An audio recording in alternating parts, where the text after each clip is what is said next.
ইউক্রেনের স্পর্ধায় রেগে লাল পুতিন পরমাণু বিষয়ে জারি করলেন নতুন ডিক্রি।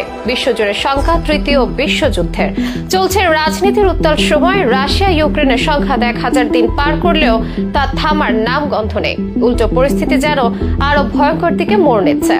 যুক্তরাষ্ট্রের অস্ত্রে সজ্জিত হয়ে ইউক্রেন রাশিয়ার অভ্যন্তরে আক্রমণ চালানোর পরপরই পাল্টা জবাব হিসেবে রুশ প্রেসিডেন্ট পুতিন আনলেন পরমাণু অস্ত্র ব্যবহারের নীতিতে বড় পরিবর্তন।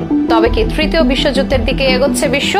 এতে উত্তর ইউরোপীয় দেশগুলো কতটা আতঙ্কিত?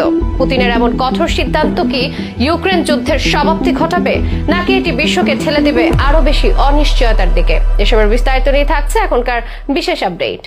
2022 সালের 24 ফেব্রুয়ারি শুরু হওয়া রাশিয়া ইউক্রেন যুদ্ধ থামার কোনো লক্ষণ নেই, বরং পরিস্থিতি দিন দিন আরো জটিল হয়ে উঠছে। ট্রাম্প জয়ী হওয়ার পরে এই সংঘাত থামতে পারে বলে ধারণা করেছিলেন অনেকেই, কেননা এতে মার্কিন সহায়তায় টান পড়তে পারে ইউক্রেনের। তবে ট্রাম্পের ক্ষমতায় বসতে এখনো 2 মাস বাকি। এই 2 মাসে রাশিয়ায় আক্রমণ বাড়িয়ে পরিস্থিতি ঘোলাটে করতে দেখা যাচ্ছে ইউক্রেনকে। ইউক্রেনের সম্ভাব্য এই আক্রমণের আশঙ্কা থেকেই পুতিন আগেই সতর্ক করেছিলেন, রাশিয়ার ভূখণ্ডে মার্কিন অস্ত্র দিয়ে আঘাত করলেই লেগে যাবে তৃতীয় বিশ্বযুদ্ধ, এমনটাই জানিয়ে রেখেছিলেন পুতিন। পুতিনের সেই সতর্কবার্তা থোড়াই কেয়ার করলো ইউক্রেন। হুমকি ধামকি আর সতর্কতা উপেক্ষা করে মার্কিন অস্ত্র দিয়ে আক্রমণ চালালো রাশিয়ায়, আর এতেই রেগে আগুন পুতিন। পরমাণু নীতিতে আনলেন বিরাট পরিবর্তন, জারি করলেন নতুন ডিক্রি। এতে স্পষ্ট বলা হয়, পরমাণু শক্তিহীন রাষ্ট্র যদি পরমাণু শক্তিধর দেশের সাহায্য নিয়ে আক্রমণ চালায়, তবে মস্কো তাদের উপর পারমাণবিক হামলা চালাতে পারবে। পুতিনের এই সিদ্ধান্ত বিশ্বজুড়ে আলোড়ন সৃষ্টি করেছে। বিশেষ করে নর্ডিক বা স্ক্যান্ডিনেভিয়ান দেশগুলোতে বেড়েছে আতঙ্ক।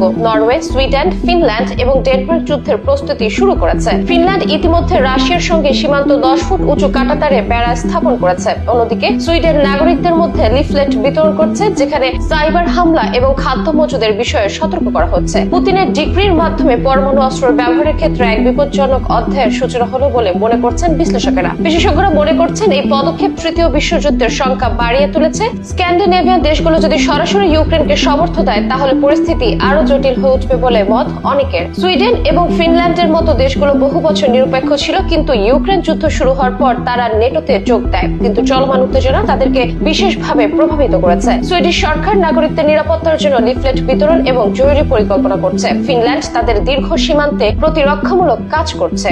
নরওয়ে এবং ডেনমার্কও সামরিক বাজেট বাড়িয়ে তুলছে। রাশিয়া দাবি করেছে তারা আত্মরক্ষার জন্য পরমাণু অস্ত্র ব্যবহার করতে বাধ্য হতে পারে। পরিস্থিতি যা দাঁড়িয়েছে, তাতে তৃতীয় বিশ্বযুদ্ধের সম্ভাবনা এড়ানো কঠিন হয়ে পড়েছে।